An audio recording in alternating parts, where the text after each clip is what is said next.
বঙ্গবন্ধুর হাত ধরে যে স্বাধীনতা এসেছে সেই স্বাধীনতায় ভারত আমাদের পাশে ছিল। আপনি গত 15 দিনে দুবার সফরে গিয়েছেন ভারতে, আবারও রেলের একটি চুক্তি হয়েছে এবং এই নিয়ে সোশ্যাল মিডিয়ায় ব্যাপকভাবে সমালোচনা হচ্ছে। করিডোরের কথা বলছে এবং সবসময় বলে যে ভারতকে বাংলাদেশ বিক্রি করার একটি ষড়যন্ত্র চালে, যারা সবসময় অপপ্রচার চালায় তাদের একটি মুখরোচক গল্প। আজকে ইউরোপের দিকে তাকান, সেখানে কোনো বর্ডারই নাই, কিছুই নাই। তাহলে কি একটা দেশ আরেকটা দেশের কাছে বিক্রি করে দিয়েছে?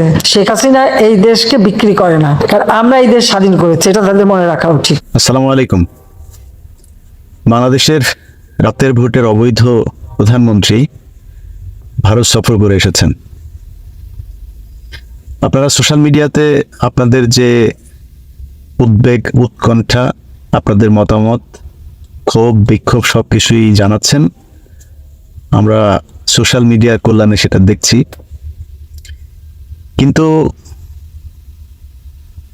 যারা এই দেশের ইজারা নিয়েছে, যারা মনে করে সোনাগাছিতে আপনার ওই যে এই কি বলে এই নারায়ণগঞ্জের এই যে কি যেন একটা আছে না, ওই জায়গায় গিয়ে যারা আপনার রেখে এসেছিল, কি বলে চশমা রেখে এসেছিল, তো এই চশমা রেখে আসা লোকজন স্বপ্নে বাংলাদেশ স্বাধীন করেছে, বাংলাদেশ তাদের পৈতৃক সম্পত্তি, এটা যারা মনে করে, সেই সব মানুষ এবং তাদের ফলোয়ার্স যারা আছে খুব উদ্বেগজনক ভাবে দেখছি একটা দেশ বিক্রি করে দিচ্ছে, তাদের কোনো খেয়াল নাই। একজন সাংবাদিক শেখ হাসিনা ভারত থেকে এসে একটা সংবাদ সম্মেলন করেছে, বিটিভিতে গেলে আপনারা দেখতে পারবেন।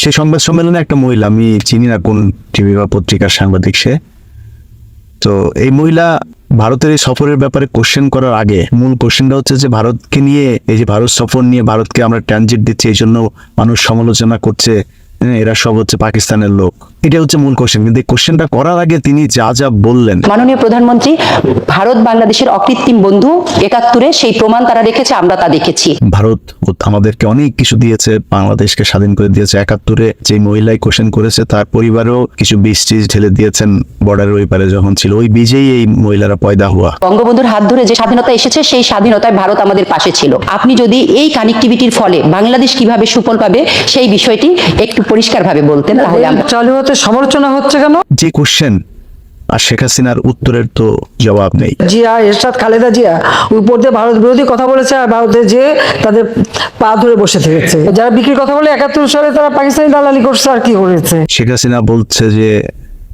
ইউরোপের তো সব দেশের ভেতর দিয়ে যেতে, সেটা মানে কি দেশ বিক্রি করা হয়ে গেল? আজকে ইউরোপের দিকে তাকান, সেখানে কোনো বর্ডারই নাই, কিছুই নাই। তাহলে কি একটা দেশ আরেকটা দেশের কাছে বিক্রি করে দিয়েছে? শেখ হাসিনা এই দেশকে বিক্রি করে না, কারণ আমরা এই দেশ স্বাধীন করেছি, এটা তাদের মনে রাখা উচিত। শেখ হাসিনা তোমার ভিতর দিয়ে দিবে, মানে নিবে আর কি, গাড়ি চালাবে, তোমার ওই দিক দিয়ে তো তোমার দিবে না। বাংলাদেশ 20 থেকে 15 মাইল থেকে 20 মাইলের একটা রাস্তা, বাংলাদেশ থেকে নেপাল, ভুটানে যাওয়ার, নেপালে যাওয়ার দিকে যে করিডোরটা, এইটুক জায়গা বাংলাদেশ আজকে যুগের পর যুগ ধরে চাচ্ছে একটু ট্রানজিটের জন্য, বাংলাদেশকে দিচ্ছেন না। এই শেখ হাসিনাও চাচ্ছে, দিচ্ছে না, কিন্তু শেখ হাসিনা দিয়ে এসছে। দিয়ে আসার কারণ কি? কারণ তার ক্ষমতায় থাকতে হবে, ক্ষমতায় থাকার জন্য সে সব কিছু করছে। তো এটাতে খারাপ লাগে না, এটাতে একদমই খারাপ লাগে না। কারণ শেখ হাসিনা, তার পরিবার, তাদের চরিত্র কেমন, এটা বহুদিন ধরে এটাই চলছে। এই বাংলাদেশ মানে পাকিস্তানিদের সাথে আমাদের যে সম্পর্কের অবনতি, এগুলো এই পরিবারের কারণে। সেই আপনার আগরতলা যায়, রয়ের লোকজনের সাথে যায় মিটিং করা, বাংলাদেশ 2 ভাগ করার জন্য তাদের যে পায়, তারা সেটা বহু আগে থেকেই তারা করছে, নতুন কিছু না। তো তাদেরকে যারা ফলো করে দেন কিছুই করে না। বাংলাদেশের 3 শ্রেণীর মানুষ আছে। এক শ্রেণী সরকারকে প্রচন্ড রকমের ঘৃণা করে, ঘৃণা যারা করে এদের মধ্যে কেউ কেউ তার ক্ষেত্র থেকে যতটুকু সম্ভব সেইটুকুও করে। আর আরেকটা শ্রেণী আছে এই সরকারকে সমর্থন করে, সরকার ক্ষমতায় থাকার জন্য যা যা প্রয়োজন সেটাও তারা করে।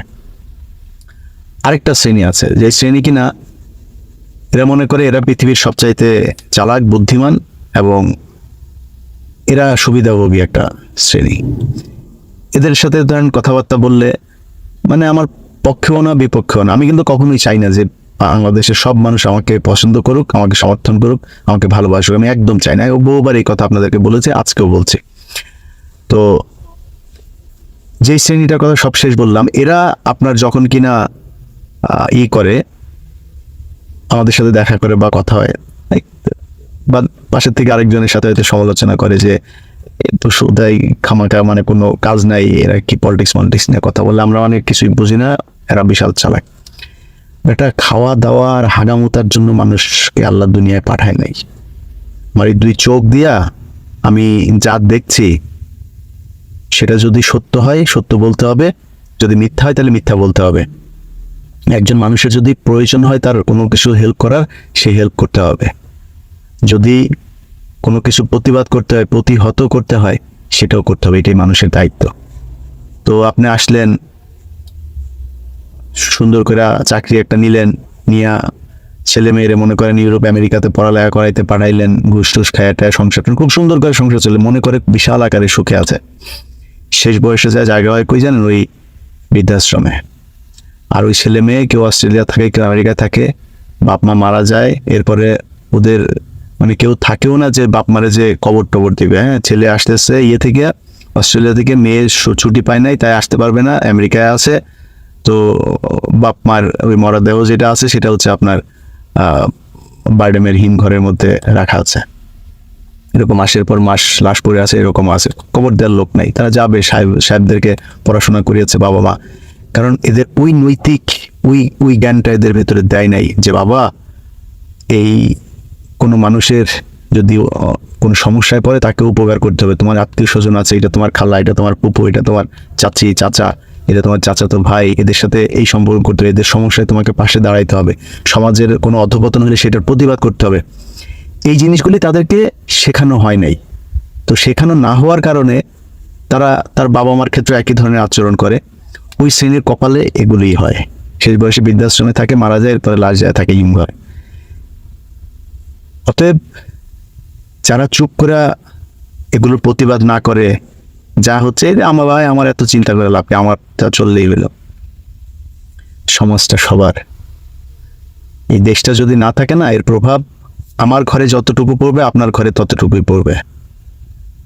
বাংলাদেশের বিশাল বড় এক জনগোষ্ঠীর দেশ, 18-20 কোটি মানুষ।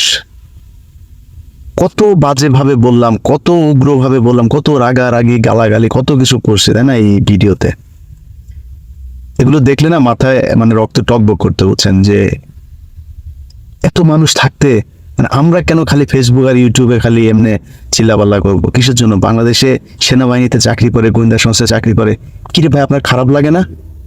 আপনি তো মারা যাবেন কয়দিন পরে। কত টাকা দরকার, আর কত টাকা হইলে তারপর আপনার মনে হবে যে আমার এনাফ? এই যে যা টাকা পয়সা কামিয়েছেন, সন্তানকে কোথায় রেখে যাচ্ছেন? আপনি আপনার নিজের দেশটাকে বিক্রি করে দিয়ে যাচ্ছেন আরেকজনের কাছে। আপনার সন্তান ভালো থাকবে কিভাবে? আর যদি মনে করেন সন্তান নিয়ে দেশের বাইরে চলে যাবেন, সেখানে গিয়ে ভালো থাকবেন, থাকেন, কোনো সমস্যা নেই, আমরা তো আছি, তাই না?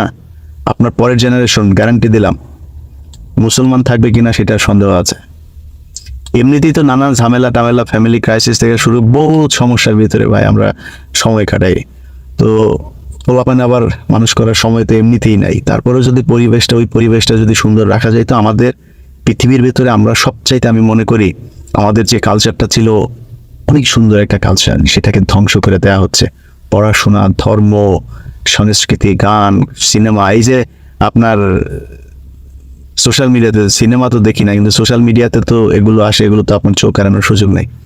ইদানিং দেখি ঈদ আসলে সিনেমা বাইর হয়। এবারও কি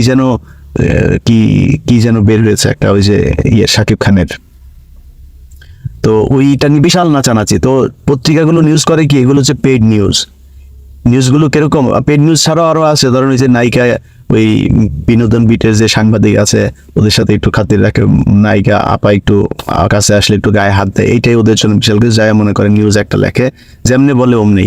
তো কি হয়েছে নাকি, উপচে পড়া ভিড়, এই সেই মানুষে কি গাঁজা খাই রে বেটা, তুই বাংলাদেশে মানুষ সিনেমা দেখতে যাবে? তোদের সিনেমা এগুলি অখাদ্য কুখাদ্য মানুষ খায়। মানুষকে ভারতীয় সিরিজ, ভারতীয় সিনেমা, ভারতীয় এগুলোকে মানুষের সামনে অ্যাভেলেবেল করা হয়েছে, আর আমাদের দেশের যে চলচ্চিত্র সেটাকে ধ্বংস করা হয়েছে। এখন যারা সিনেমা বানায় ওরা নিজেরা সিনেমা হলে যায় ঘুরে, হ্যাঁ, ঘুরে যাতে কিছু দর্শকের সাথে নিয়ে যায়, মনে করেন যে 20-25 জন, ওইটারে নিয়ে একটা গ্রুপ পিকচার উঠায় তারপরে বলে হল ভর্তি নাকি মানুষের বলদ মনে হয়। তো এইভাবে প্রতিটা সেক্টরকে ধ্বংস করবে।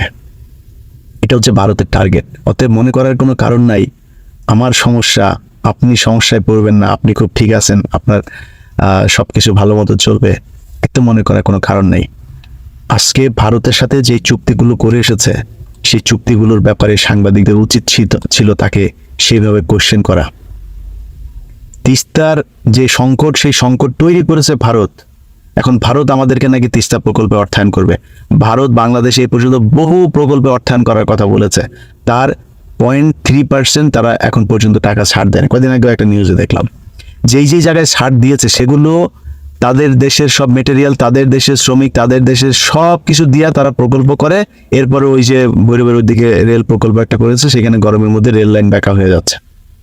এ হচ্ছে তাদের প্রজেক্ট। তারা এই দেশে চুষে খাবে, এই দেশকে কোনো কিছু দিবে না।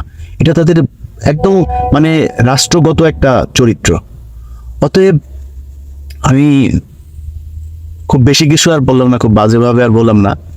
যদি মানুষের পয়দা হুয়া থাকেন, হ্যাঁ, যদি মানুষের পয়দা হয়ে থাকেন, গোয়েন্দা সংস্থা বিশেষ করে আর্মি, পুলিশ, রাজনীতিবিদ, আপনাদের কাছে অনুরোধ, আমি আপনার চাইতে অনেক কম জ্ঞানী, আমি আপনার চাইতে অনেক বয়সও ছোট হব, তারপরেও আপনার কাছে অনুরোধ, যার জায়গা থেকে আমরা সারাদিন যদি সেনাবাহিনী পুলিশকে নিয়ে গালাগালি করি, তারপরও অনেক সেনাবাহিনীর অফিসার আছে, পুলিশের অফিসার, ভেতরে ভেতরে তাদের যন্ত্রণা হয়, কষ্ট পায়, কিছু করার নাই, তারা ওইভাবে চলতেছে।